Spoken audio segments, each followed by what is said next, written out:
Hello, my name is Gordon. Last time I did a brief introduction, and today I thought I would do something a little different. I recently got back from a trip from China, which inspired me to do my first video on Taoism, on some of the principles that the great general Sun Tzu said in his book that's very Taoist, called The Art of War. Now, some people would say, why are you talking about the art of war? It's about warfare, isn't it?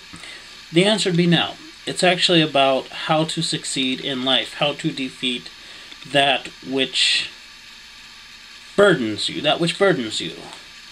And Sun Tzu was a philosopher and a warrior. To him, war was a means to an end. War was not the reason. There was no reason to fight other than to obtain objectives.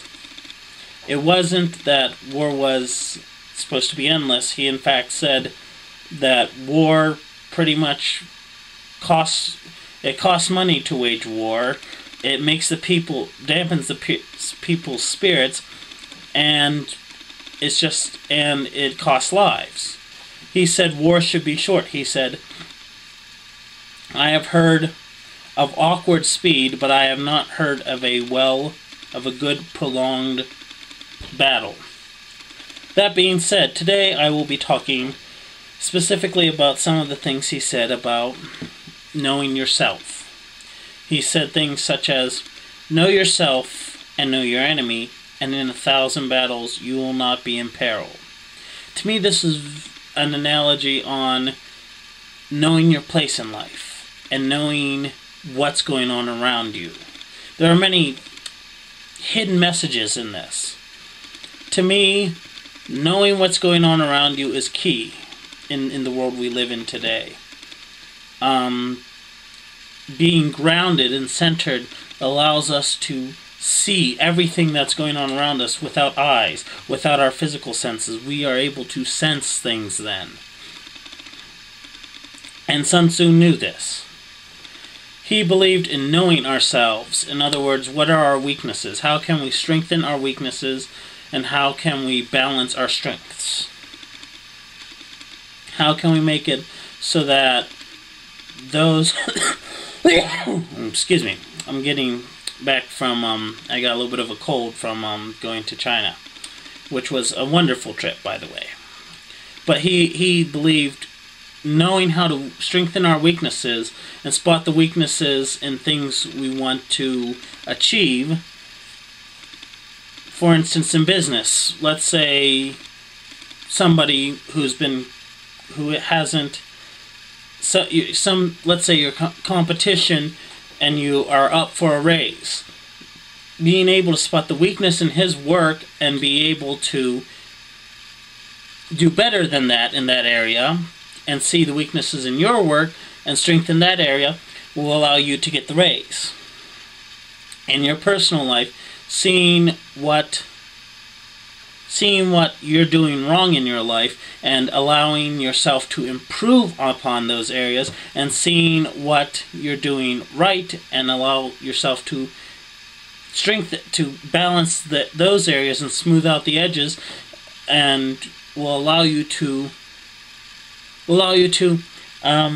become a more holistic person. And Sun Tzu was all about that. Also, he talked about not giving away your plans. In other words, don't let people know what you don't run your mouth. Don't run your mouth. If you are going to take over a company, do not let everyone know. Don't be like, yeah, we're going to take over this company. That's the business world. If you are going to ask a girl out, don't go running your mouth saying, I'm going to ask this girl out, because by the time it gets to her, she might be like, ew, no, and you've lost the element of surprise. So, he was all about the element of surprise. Also, he talked extensively, he had a whole chapter devoted to the use of spies. Use of spies is very important. in the spiritual world, the spirits will tell you things to help yourself and avoid conflict. They will help you from being hurt, and in a way they are like spies. Not in the sneaky I'm going to sell the mean ruler I have downriver type of way. They look out for us, and that is why they talk to us. Having friends that are close to you and care about you is a way that they are like spies. They will tell you if somebody is running their mouth about you. And this is a way, and he talks about nurturing spies. In this way we can nurture those that got our backs, like the spies do in some ways. He talks about paying attention, like he talks about, for instance, how you know how people are coming towards you, like if certain types of dust patterns, what they mean, like large clouds might mean, for instance, that they're coming in mass. Quiet birds will mean stuff like they're planning an ambush. Scared, jittery creatures means there's an imminent attack. Things like that. So he talks about being aware of our environment. And as spiritual folk, we need to be very aware of what we are doing and what is going on around us, both in the physical realm and the spiritual realms. Because being aware of our spiritual environments will make us that much better to serve those we are helping, and better to help ourselves. And this is an important concept, I feel, that a lot of people don't understand. They don't always pay attention to things in life. And paying attention in life is a very important thing. I know this video is a little rough, but it's my first or second video on YouTube. That being said, Sun Tzu was a very wise philosopher. He took a small army and defeated a large army.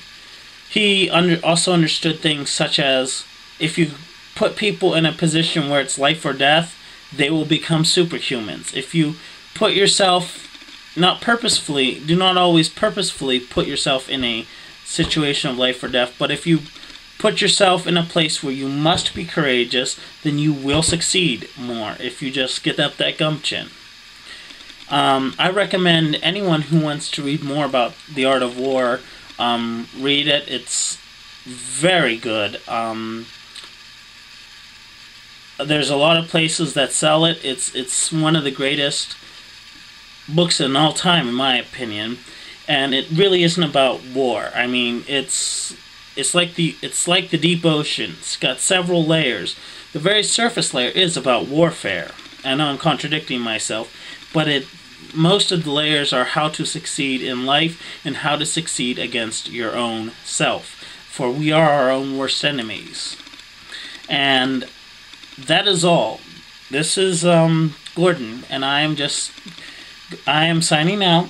You guys all have a wonderful day, and in love and light, I will see you later. Thank you.